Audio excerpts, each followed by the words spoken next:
Welcome to Verde's Folding Chair, a podcast about making space at the table for Black, women, independent writers, and marginalized people. Verde's Folding Chair is about making space for our voices, existence, and lived experiences. Zora Neale Hurston said, "If you're silent about your pain, they'll kill you and say you enjoyed it." This podcast is the opposite of being silent. Come on and bring your folding chairs and pull up at the table. I promise to make space for you, Rainbow Peeps and Friends. Black women. The first segment of Verde's Folding Chair will always and forever be dedicated to the Black woman, by a Black woman, but intended for everyone. Why? The most disrespected person in America is the Black woman. The most unprotected person in America is the Black woman. The most neglected person in America is the Black woman, Malcolm X. Black women are a reflection of God. Black women are beautiful. Black women are talented. Black women are creative. Black women are determined. Black women are powerful and dangerous. Black women deserve better. Rainbow Peeps and Friends, today I'm excited to welcome and make space at the table for Black queer author O'Jay Barr, an independent author who is showing us how it's done by blazing her own trail in the world of publishing. Barr is the author of the Other Side series, Secrets and Reveal, available for purchase on Amazon. Please join me in welcoming to the table author O'Jay Barr. I'm excited to have you pull up at the table with me today. How are you doing?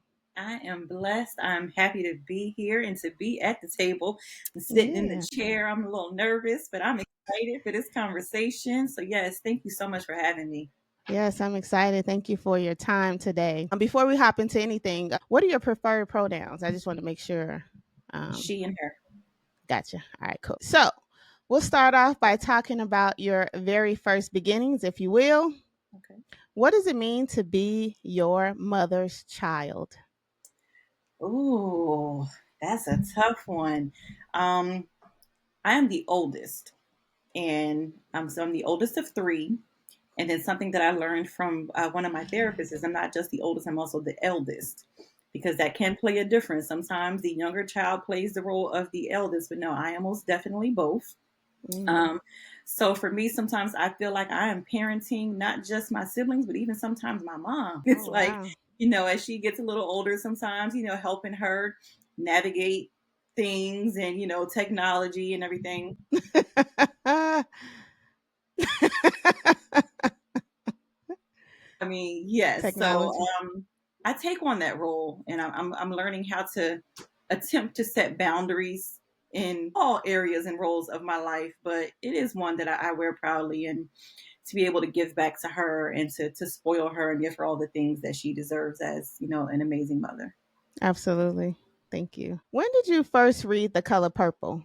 What kind of impact did reading it have on you? And why is The Color Purple the color I'm trying to think, when did I read it? It was definitely well after seeing the movie and loving the movie and watching the movie several times. So I would say I was definitely like an older teenager when I finally read the actual book. And I think with a lot of books that I read after seeing the movie, which my love is both. I'm very much an avid reader as much as I am a moviegoer. So reading a book after that's my favorite movie and comparing the two and just seeing the differences. And then I also saw the play. So it definitely had a huge impact on me and pushed me to want to write, pushed me to want to create. Not to say I could ever be as great, but want to create my own level and my own lane of greatness, and to hopefully one day be someone else's favorite author. That's actually one of my quotes, is your future favorite author. Yeah. So it pushed me to want that type of epicness in my life, because I mean, let's be honest, that movie within itself, the movie, the book, everything is just amazing, and it's beyond compare. I take it you're talking about the original. What do you think about the remake? I loved the remake. Yeah. Thank you. But let me also preface that by saying I was raised in the arts. So I went to performing arts middle school and the first half of my high school as well. So dance, acted, a little bit of sing, all of those things. So I love musicals. I've been doing that with all the remake stuff, like even with Mean Girls and things like that. I'm going into it with the idea of not comparing it to the original. Exactly. It's putting its own 2024 spin on it. So let's not compare it and think, oh, this is going to be a remake. It's not a redoing of Yeah. the original. It's its own new work of art. I loved it. Yeah, I loved it too. I grew up watching The Color Purple because my mom, my aunties, they used to gather spaces in the house at my grandma's house, and they would be watching this movie over and over. So I like know pretty much every line of this movie, and like I liken this movie to a lot of things in life. There's a lot of lines in The Color Purple that relate to real life. I was just making some posts about when Donald Trump came to National Association of Black Journalists and Mm-hmm. how he was up in there acting like Miss Millie. I'm like, listen, if this don't relate to I need to write a blog on it. But anyway, um, thank you for that. I'm so glad that The Color Purple is one of your favorite books. I can certainly relate to that. You wrote that Alice Walker inspires you. Tell us why. I mean, just her, oh my gosh, just thinking about even what we just talked about and just the creativeness, like she was way ahead of her time. Um, and she has that lane, we Mm-hmm. all, I feel like anybody who, let me take that back because I feel like that might be controversial. But We could be controversial. anybody that's serious about writing, there's just a certain group of writers that it's like you hope to aspire to be compared Absolutely. to someday. Mm-hmm. And she is absolutely at the top of that list. I mean, we grew up reading her, and then Eric Jerome Dickey, Mary Monroe. And it's just like to ever create my own lane, to say that she's, even just to say she's the LGBT version of any of those authors is just like praises. I just always feel like she was ahead of her time. Absolutely. One of the things I always think about Alice Walker, which makes her so dope, is that she went and resurrected Zora Neale Hurston's career, her epic career that they Mm-hmm. tried to bury along with her grave. And she Mm-hmm. went and put that tombstone on that grave, and I'm like, man, like you're so dope for that, right? That you're a trailblazer for that in itself. And Yes. I love having writers on here who talk about other black writers, Mm-hmm. because when we're sitting in these classes and when we're on these websites purchasing books and things like that, we're not featured. We're not at the top. We're not out there. But these are some phenomenal writers. Absolutely. Absolutely. And it's like I shouldn't have to put that in as a filter in order to see people or authors that look like me. That's the only way to really get to that, is if you put in a filter lesbian, black, female, anything like that, in order to be able to see those books. There's not automatically on the front page there. Yep. Speaking of Alice Walker, she has a quote. The most common way people give up their power is by thinking they don't have any. Mm. Tell us about a time when you gave up your power and what you did to get it back. Ooh, okay, give me a second on this one. A time I gave up my power. That's something, honestly, that I am recently working through. That is Mm-hmm. something that even my therapist says, with small moments that I don't even realize are a big deal. I'm gonna give you a simple example. My wife and I are out to eat, and it was pretty empty at the restaurant. The waitress says, wherever you want to sit. And she takes us to a table, and my wife is like, is this okay? And she knows me by now. So I'm like, yeah, this is okay. She's like, this isn't okay. Why won't you just speak up and say, no, I don't want to sit in the middle of the restaurant at this table. I want a booth in the corner in the back, or, Yeah. something more cozy. And I've kind of trained myself that way sometimes, to, it's not that big of a deal. I don't always have to speak up. And what's funny about that is I'm an advocate in my professional life. So Mm-hmm. I've made it my goal. It's my passion. It's what my purpose is, to speak up for others that don't have a voice. I will be quicker to speak up for you than I will for myself. I So think that is like the theme of the black woman, ain't it? You know what I'm saying? so that is honestly something that I am actively working on every single day. I love that. I love that answer. This is real. So I'm reading The Other Side, right? The first book. preparing for this interview. Okay. Okay. Okay. And the first pages of this book got me owning myself. Okay. I'm going to read the small snippet. I'm going to just read you the part where I was like, is this my story? Oh, okay. As soon as Erica closed the door, I pushed my chair back from my desk and stared at the roses. Why would Darren send me rainbow roses? Does he know that I'm gay? Well, can I be gay if I haven't had sex with a woman yet? I mean, before? Do my extremely vivid wet dreams count? What is going on with me? Maybe I should talk to Josephine. She's not going to take me seriously, but I got to do something. I picked up my cell phone and called my sister before I talked myself out of it. I was like, what in the world? Okay. Now, let me just say this. Okay. I'm going to just tell you a little bit. Okay. I don't think I've ever dived into this particular portion of my life. But I used to be married. My first marriage, I was married to a man. Okay. Okay. Now, all Christianed out and all of this. And, I got married young because, having sex out of wedlock was a sin. And so, you're just doing the right thing, the Christian thing to do. So we're young and dumb and, we get married. The only person who really tried to talk me out of that was my mom. She's like, well, why don't you try to finish school? I'm like, no, mom, I'm in love. We're going to go and do this thing. Right. So we go and do it. I'm into the marriage and I just started having these dreams and they were just so uncontrollable.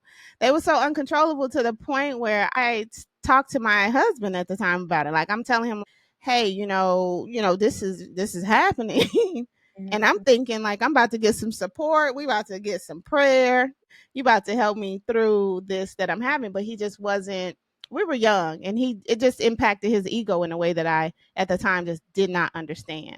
And so Mhm. he went off and started telling all his friends and his confidants, she's a lesbian. And not only is she a lesbian, she's fucking her best friend. Now, mind you, I'm not doing none of this. I'm really just confused, honestly, just like trying to really figure it out, right?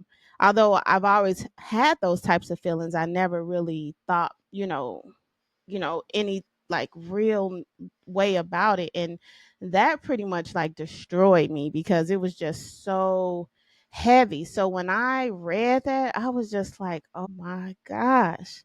I can't believe she wrote a book about me. You know what I'm saying? Like, I just was like, damn. And I'm like, I'm all into it. So the other side is a coming out story, correct? Yes. That's just a little bit about my coming out story. That's like my pre coming out story. What is your coming out story? So actually, a little similar to that. Also, my first marriage was to a man. We were high school sweethearts. We got married when our oldest daughter turned 1, right before she turned 1, because I decided to go into the military. Mm-hmm. So we were planning a wedding, but we fast forwarded everything so that way I can make sure I had her taken care of and that military benefit taken care of. He was abusive. He was alcoholic, all those things. So it did not last for long. Mm-hmm. Gave me what I needed, which is my 3 beautiful, amazing daughters. After that, I dated guys for a little while. I always considered myself bisexual. So, kind of like Mm-hmm. you said, I had those thoughts, those feelings, never had done anything. And I was dating this guy after me and my husband had separated, and I really liked him. And to this day, I'm going to stand by. I told him that I was still legally married. There was Yeah. absolutely no going on. He was in jail. So he claims I did not tell him that. So the day that we had this random conversation, he's like, "You didn't tell me this. You took away my choice. I don't believe in this. I don't believe in going to hell. So at the time, my older cousin was staying with me. She was also bisexual. She was seeing women at the time. And I said, you know what? I'm just going to start dating women because then I already know I'm going to hell. And I literally, a couple of days later, you know how, especially when we're younger, you meet somebody and you want to go meet up with them. So you bring your girlfriend. Yeah. So one of my best friends at the time met someone at a club and they each wanted to meet up again, but they didn't want to go by themselves. So they brought someone else and bam, I called my mom. And my mom just, I love my mom. Oh my God, I love my mom. She was like, is this a phase or is this it? And I said, I kind of feel like I've gone through the phase already. I think this is it. And that was 20 years ago this year. Oh wow! Congrats on your coming out anniversary. I guess awesome. Thank you for sharing that. Thank you for sharing that story. I think just like you wrote this book, when we share those stories like that, people don't feel so alone. You Mhm. know, you're a successful independent author who's active in when it comes to marketing, interviewing, and promoting your books. This can be challenging for new authors. What advice or tips do you have for us as we begin or continue our journeys along this path? Um, it's so much, and it's something that I didn't even realize. Of course, when you're first coming into it, you don't realize all that it entails, and like you said, the marketing piece, the business side of it. And honestly, all I want to do is write. I Mm-hmm. want somebody that's going to handle all the other stuff. But as a newbie coming in, especially financially, that's something that you can't always afford to do. So a couple of things that I've learned is because starting out, I see all these events. I'm like, oh, I want to go be a vendor here, and I want to go to this expo here, and I want to go here and listen. And this stuff adds. It There's an does. event here in Atlanta, and I've been waiting for them to bring this back for like 2 years.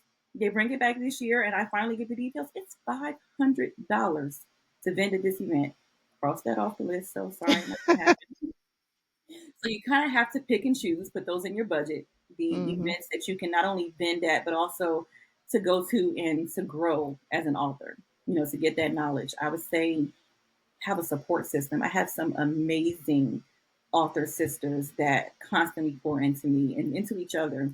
That's They're awesome. great resources and we hold each other accountable. They probably fussing me out now because last week we all made a plan to write a chapter a day.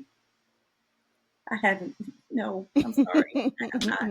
But have that support system, those accountability partners, Yeah, and something that I tell myself all the time: just write, because I you say that all cannot the edit a time too. blank page, and that's something I struggle with. Is just even when I don't feel like it, even when I'm tired, even when I feel like I have writer's block, just write. Just right. Yep. It's one of my mottos, been for a long time. Just right. It sounds so simple, don't it? Hmm. Hmm. Yeah, I'm gonna have to tell myself that again when we get off this. Me too. Tell us about the library and why this is such a sacred space in your community. Oh my gosh, I love the library. So, my best friend sent this to me just as a place to go hang out and have drinks Mm-hmm. and just explore probably a year or two ago. And we've been planning to let's just go do a quick girls' night here forever. And then, life be life. It didn't happen. I joined a book club this year to really kind of force myself to get back to my first love of reading, Mm-hmm. and with the hopes that that would also get me back writing. And it Yep. actually did what it was intended to do. And the book club decided that they wanted to read my books for Pride Month. And as a part Yay. of the book club, we meet virtually once a week to discuss the books, and then we do an in person meetup at the end of the month. So the founder, shout out to Jersey, had no idea when we started this that we were doing this event for me and that I had never had a book signing, that I had never done an event. So she just started planning the regular month meetup. It's like, oh, we can make it a book signing. And when she found Yeah. that out, she was like, wow. But the library is Black owned, female owned. It is such a cute spot. It's definitely a vibe. And we had such a good time. It was beautiful, and I'm most definitely considering them for my book release for the third book that's coming out soon. Absolutely. I checked it out. I was like, man, you It are was so blessed nice. to be having a spot like that in your community. Yes, and those wine slushies. I'm like, what a great idea to have a spot where you could drink wine and read books. Mhm. Yes. Yes. When I come to Atlanta, I'm definitely gonna have to go hit it up. Like, Look, I will make plans to meet you there. Yes. yes. As we grow older and life begins to happen, based on your experiences, what can we do as artists and creatives to not let our passions and dreams take a back burner? That's that's tough because I'm actually kind of just within the last couple of years coming back into that passion because as I was younger, I let it die down because I was a mom and I was in school Mm-hmm. and I was trying to work and I was trying to do all the things to be this great person and just kind of let that passion go. So coming back into that now, I think that's why I kind of stick with that motto of just right. And you kind of got to get back to the things that you love to do. What kind of brought me back there again is when my daughters moved out, empty nester. I'm like, Yeah. okay, I can say that now, but when it first happened, I was like, oh my God, what am I supposed to do? Who? And I tell my middle daughter, I said, I've been a mom all my life. She said, you're still a mom. We just don't live there anymore, but you're still a mom. I had to remember that there's so many things that I enjoy doing before them and that I Mhm. had to stop. So that's why, again, starting back reading, starting back writing, taking myself out to the movies and taking myself out on dates, if my wife's at work or not available. So taking that time for ourselves and remembering the things that make us who we are. And that's regardless of what Absolutely. age we are, just remembering that those things, those are our passions. I love that you say that because I'm not a mom, but the older I get, the more I realize, my mom was like a whole person before me, a whole personality. And it's like, it's nice getting to know her as a Mm-hmm. person, Mm-hmm. as we get older. And I'm sure your daughters are enjoying that as well. Yeah, those definitely best friend vibes. I Yeah. love that. Look, and I love sometimes how often I get phone calls about everything. And it's just like, but I love that I created that space too, that they feel Yeah. comfortable to do that. I'm like, girl, you can call me 15 times in the last 2 hours. It never ends. um, do you think it's important for black queer writers to have black queer editors or black editors to edit their stories? Definitely Black editors for sure. Um, and as someone who's also always supporting our community, the LGBTQ plus community, if possible, absolutely. But definitely the Black editors, because who else understands our language and speaks our language, Mhm. than us? Um, and not to discount any other culture, any other race, but you will not edit a piece of work the same way someone of a different race or culture may. And it's like, exactly what I'm trying to say. And even now, when I'm typing something and Word has got all these squiggly lines, I'm like, it's correct. Catch up, AI. Yes, it is not proper language, but it is correct. We need to have a button that says black, and then and then when you go on the words, you just click it, and you go on the Google Docs, and it's like, okay, Absolutely. recognize. Look, because we know y'all listening to Microsoft and all the. Exactly. They're gonna have it out soon, then we're gonna be protesting like that's racist.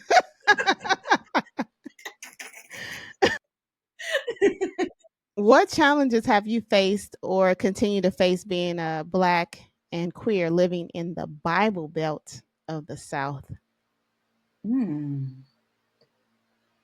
I can honestly say I have not met many.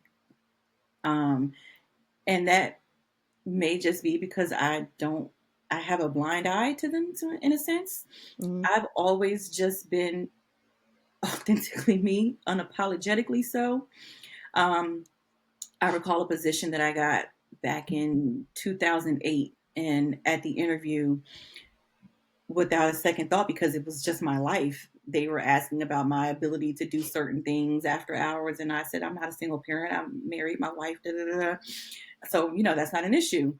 And I later found out from the dean, because I was at a college, the dean said, I hired you because of that. She said, because you did not bat an eye.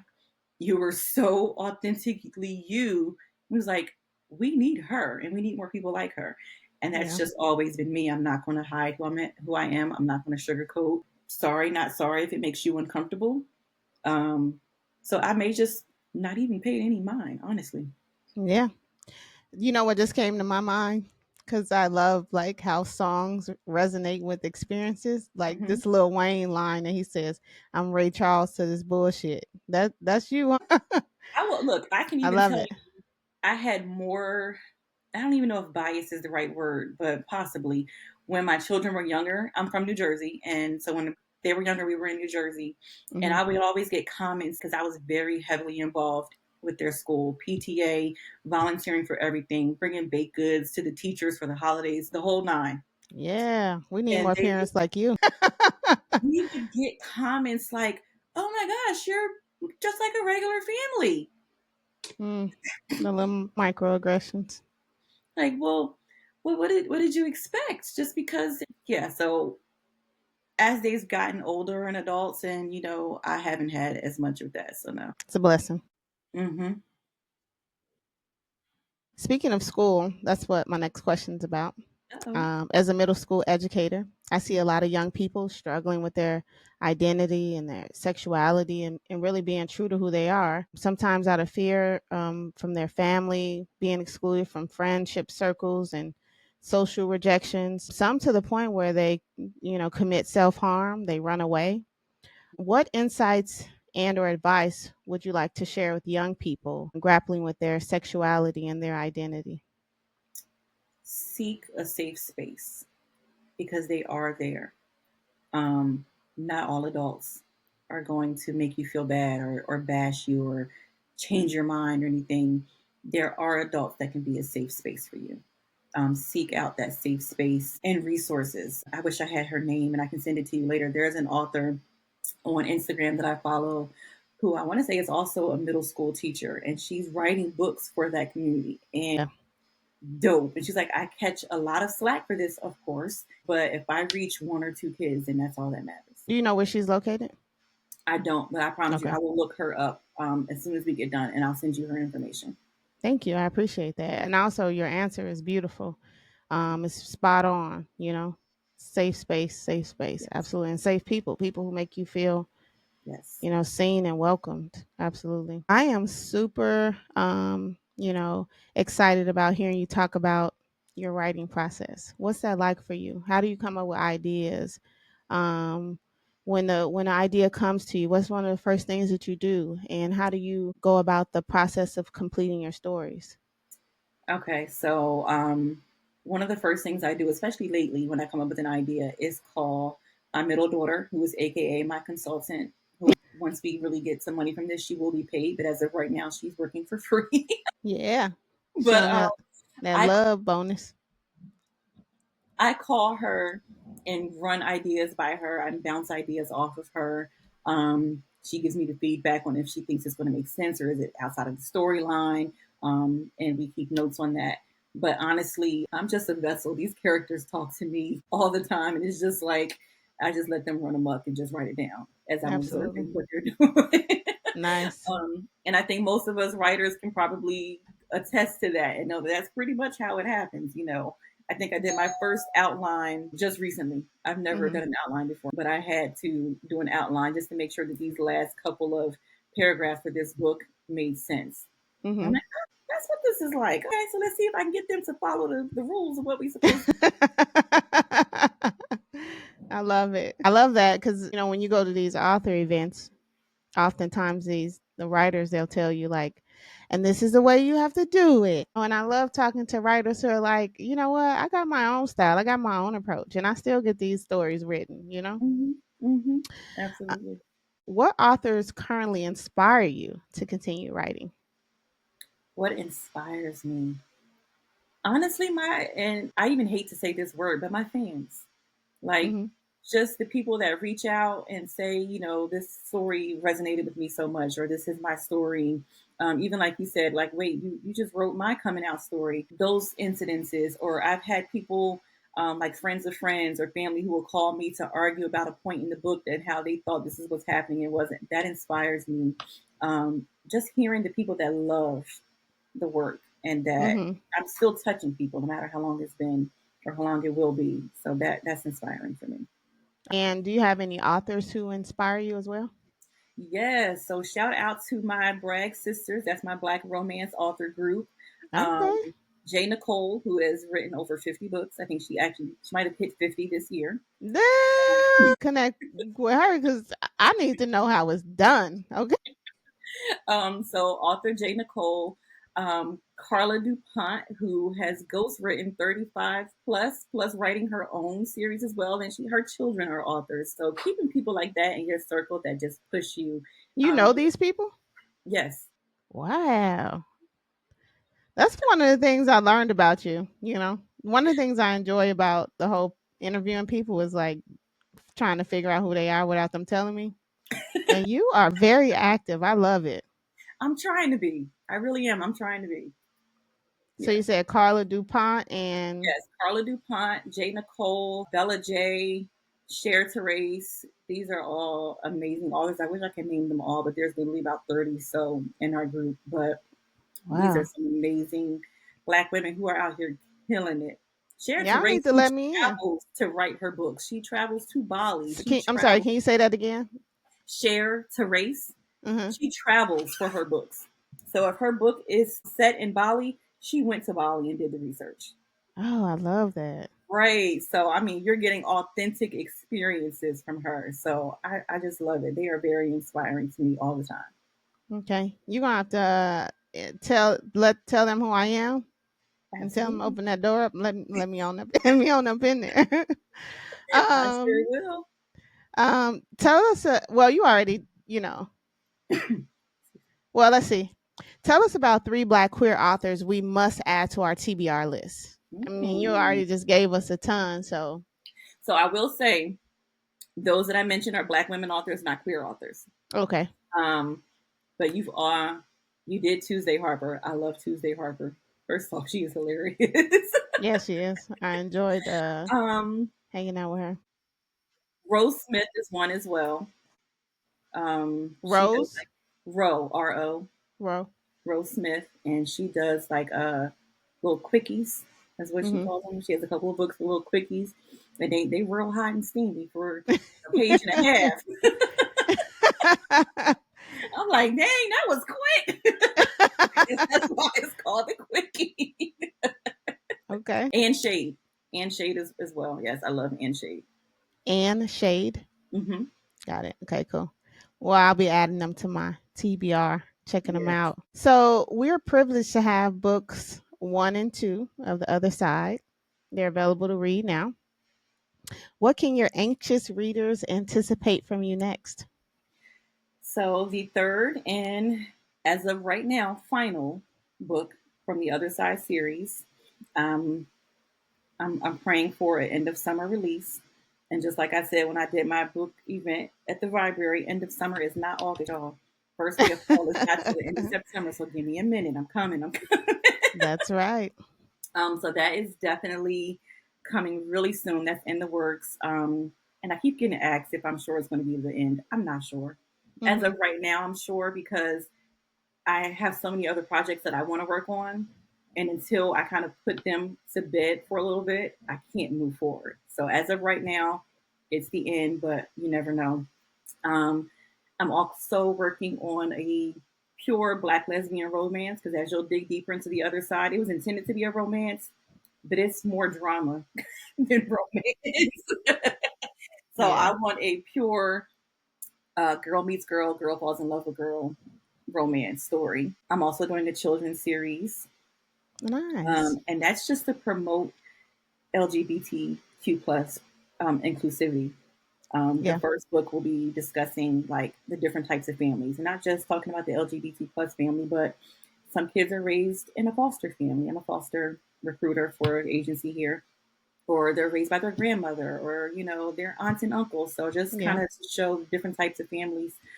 So that's one of the next things I'm working on, and then I'm also going to dive into the supernatural. Oh, okay. That's something Like I've had. fantasy? No, I'm thinking more like witches and werewolves, and Okay. so yeah, I'm excited about that. My daughter's excited about that one, so we've been working Yeah. on the plot line for that one for about 6 months to a year or so. So yeah, Okay. that's coming too. I'm glad you mentioned that it's hard for you to like move on completely to something else when those Mm-hmm. characters are just like gnawing at you, because that's kind of like where I'm at. I have like 3 books that are done and Mm-hmm. they just need to be edited, and I'm just like, I can't let them go. I have to finish them. It's just crazy how it's just. You gotta let them. They're like our babies, though. That's what Tuesday said. You She gotta was let like, them girl, go. you got to put it out there. You have to. I'm trying. So this is a question I ask every guest on Verde's Folding Chair. Okay. Like all challenges to tearing down systems of oppression, there are philosophical differences on how we should approach and accomplish this goal. If there's one thing history has shown us, it's that there should be many paths to achieving this goal, because racism and white supremacy is ever changing, right? And it's systemic and it's institutionalized, it's massive. So We have our activists like Diane Nash, Asada Shakur, Ella Baker, to Angela Davis, or Malcolm X and Dr. King, Du Bois, Booker, Garvey. They all had the same goal, but different paths on how they were going to achieve that goal. My answers are the reason these tables exist in the first place. So I have decided to pull up at the table with my folding chair to make space for other people. As well as, do what Shirley Chisholm said in her call. If they don't make space, bring a folding chair. What about you? Are you building your own table, or are you bringing a folding chair, and why? I'm bringing a folding chair because I feel like this is something that we all have to come together to do. Mm-hmm. And being divisive on it isn't going to get us anywhere. It hasn't gotten us anywhere. I think one of the biggest things is that we do not realize the importance of our dollar. We could shut down so much more if we could stand firm on where and how we spend our money. And I'm going to be honest, I struggle with it at times too when they have the Yeah. blackout days, and it's like, but I really need to. No, I don't. I don't. I can wait till tomorrow, order this from Amazon. But if we really stuck to our guns on things like that and really showed them how powerful we are, we could really make so much more of a difference. But we all have to come together on it in so many different ways. I agree. We have to recognize how powerful our dollar is, Hmm. and how much money we actually contribute to this Hmm. this country. I think they said it's like trillions of dollars. Absolutely. I can believe it. Because how Yeah. many of us are spending dollars we don't even have for things? So if we could circulate that in the right neighborhoods and, you know, black out those that show them so we can show them that, hey, our dollar does make a difference. Mm-hmm. Yeah. Thank you for that. All right, Rainbow Peeps and Friends. I am your host, the writer Verde Arzu, sitting down with our special guest, the inspiring O'Jay Barr. Be sure to visit ojbarr.com to pick up a copy of books 1, Secrets, and book 2, Reveal, of the Other Side series. You can keep up with this author daily by following on IG and TikTok at author_OJ Barr, and Facebook at OJ Barr author page. It's been an absolute pleasure sitting down talking with you. I feel like I know you in a lot of ways. So I appreciate your time today. Thank you so much. Thank you. This has been a long time coming, so I'm happy to be here. Do you remember I won your book a long time ago? I love that book. So come on with some more, please, and thank you. I'm working on it. I do appreciate your time today. It's Friday. Hopefully you got there was some wine in your glass Absolutely. and you enjoy your weekend. Thank you so much. Thank you. You too. All right, have a great day. Hey, Rainbow Peeps and Friends. Black, local, independent. You can be one, two, or even all three of these things, but you can't be none. It has been a minute, y'all, since I have had the Black, local, and independent section on Verde's folding chair, but we are back and in full effect. I am meeting so many people who fit into either all three of these categories or at least one of them. And it's important for us to shout each other out, to show support for each other, because if not us, then who? Okay. Today, I want to show some love to A Seat at the Table bookstore. It has been in the Sacramento community for a few years now, and it is the spotlight of today's segment. Its website says, "Welcome to A Seat at the Table Books." A Seat at the Table Books is a family owned bookstore in Elk Grove, California, that fosters community through representation in our curated book selection, eco-friendly coffee shop, and mission-driven events. We strive to be a third space that is safe and affirming for all identities. And I must say that when I go visit A Seat at the Table bookstore, I absolutely feel welcomed. It feels like a safe space. It has a good vibe. And sometimes my friend and I, who is a writer, shout out to Katie, we go and we hang out there and we do our writing. And sometimes we happen upon events that are happening where they are supporting other writers, other independent writers, and writers who aren't independent. I see a diversity of people in the store, and I just love it. And another reason why I want to shout out this bookstore is because I feel like they are putting they're not just talking, you know what I mean? They are actually about that action. And and y'all know what I mean, especially my black people when we say they about that action. Because they reached out to me after I filled out a Google form. They put my book in the bookstore, which for me was absolutely amazing as an independent writer, especially as a black queer independent writer who is out here doing it all by myself. It's the first bookstore in town who actually put my book inside of their store. And I just love it. And I just think that that just shows that they are not just words, but they are also about action. And they also, inside of the bookstore, they have a whole local section, like an entire section dedicated to local writers. There aren't any other types of books in that section. It's just dedicated to local writers. And I absolutely love that. I think a seat at the table was in fear of closing down, and that was definitely concerning. So if you go to their website, and what I believe it's a seat at the table books.org, you can become a contributing member. You can also order books online. You can visit the store if you are in or around town and check it out. And they have so many different events now and so much going on for the community to come out and visit. Today I think they're having an open mic night, which I might actually get a chance to go to. And I just love what they're doing in the community. I remember when it first opened, I was going to the nail shop that's like right next door to it. And when I saw a seat at the table, actually, I thought I was just like, "Oh my God, is this a black-owned bookstore in Elk Grove?"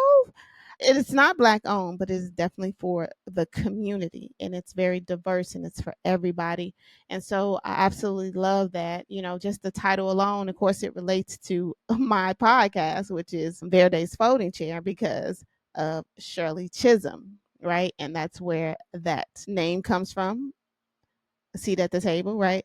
Because if they don't give you a seat at the table, you best bring a folding chair. I definitely love that they are sticking to the history of that phrase, and they are in the community to uplift, to build as they climb. And I'm an example of that. And I know there are other artists out there who are also an example of that. So shout out to a seat at the table bookstore is a locally independently owned, family owned bookstore that we should all check out and support.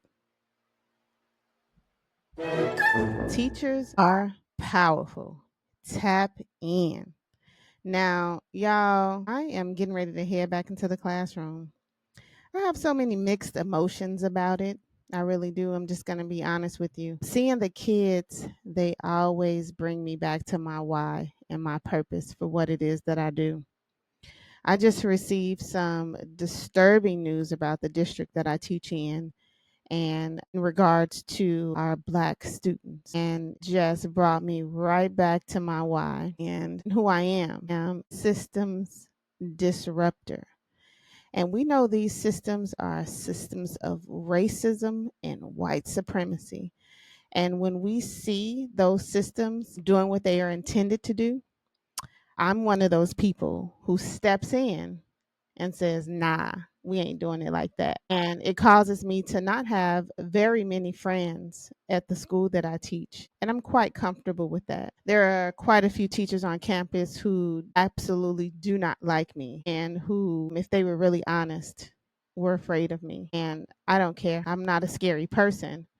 I just don't believe in funneling our students through the school to prison pipeline, and I'm certainly not for any type of racism and white supremacy being upheld in any way. And oftentimes what we find is we find these teachers who are actually upholding these systems of racism and white supremacy in micro and macro ways. And when they're called out for it, they yell, I feel attacked, or they start either lying on you, saying that you, looking at you, talking about what you're not doing.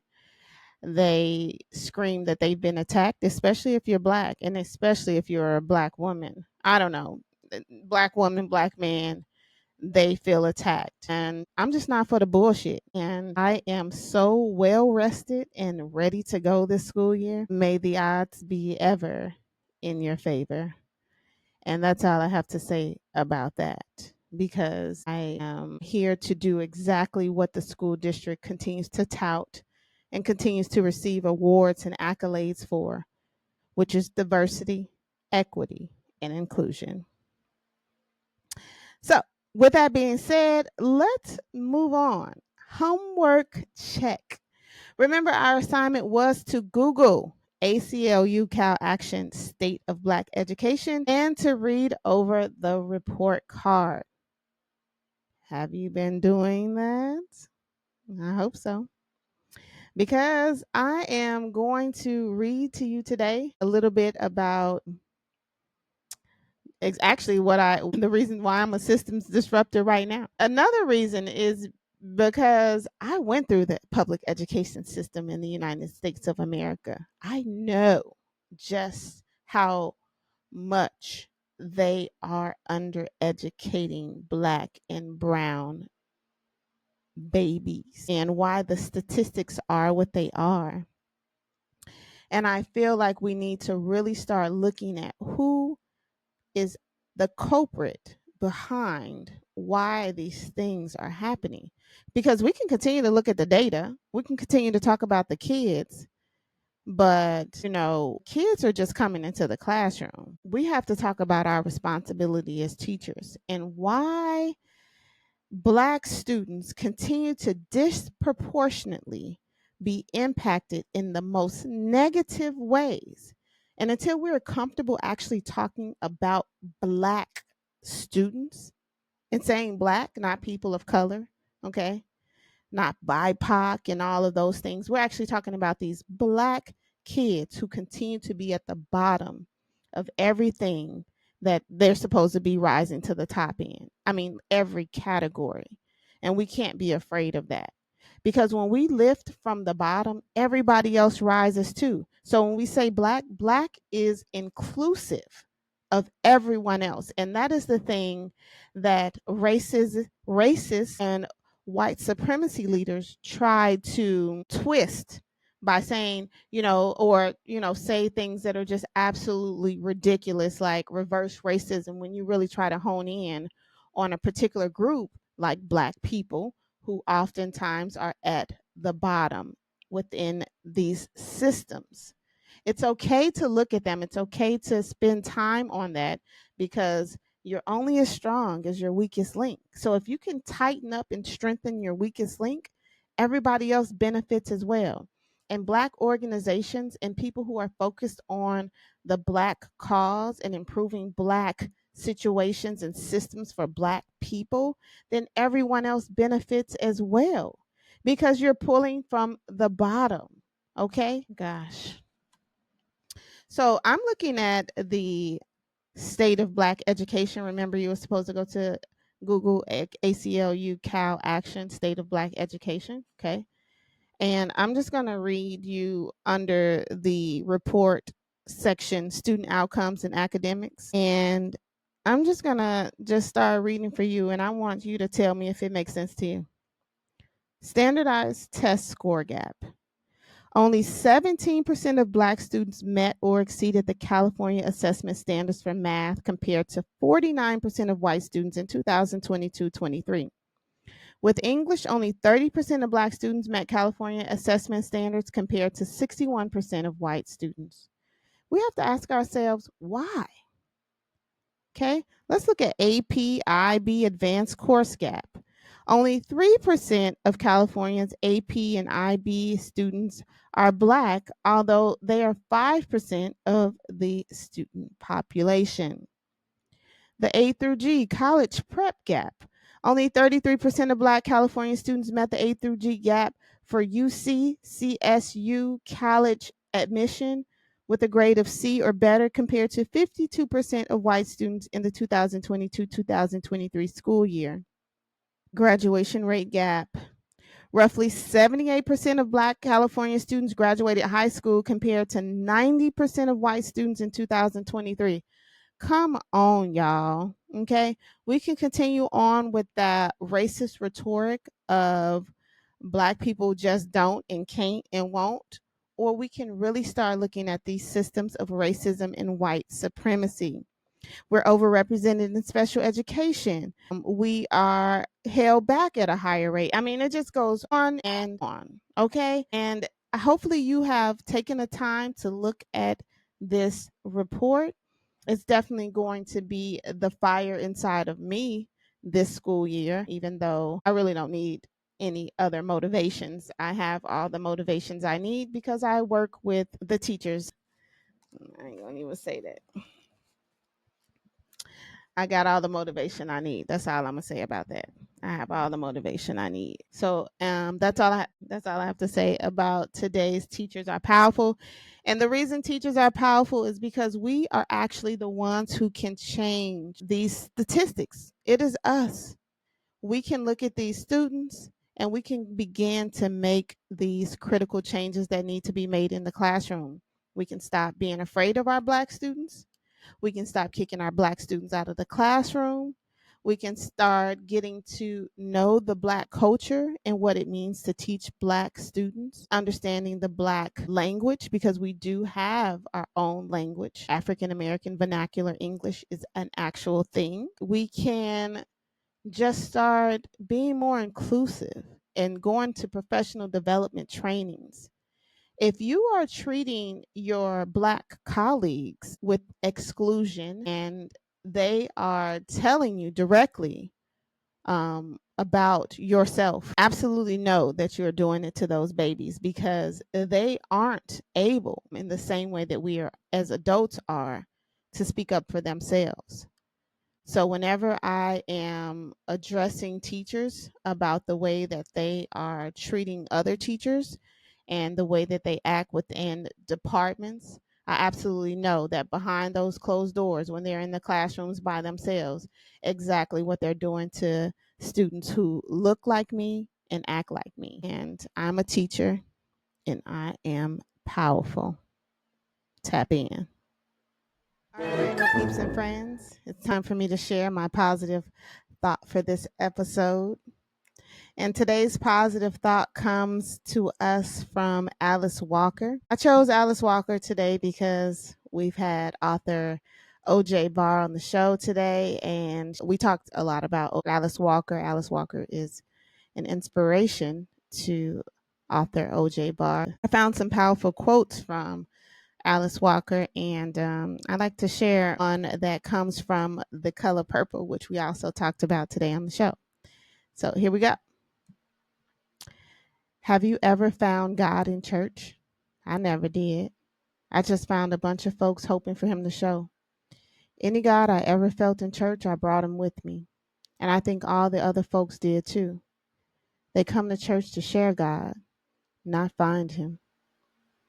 That's from The Color Purple, written by Alice Walker. And I just absolutely love that quote because one of the things that I think, it's important for us to know and recognize is that we are, in my opinion, and the way I feel and believe, we are creators. We are created from God. And if God created us like our parents birthed us, God must be in us. Thanks for joining me this week on Verde's Folding Chair.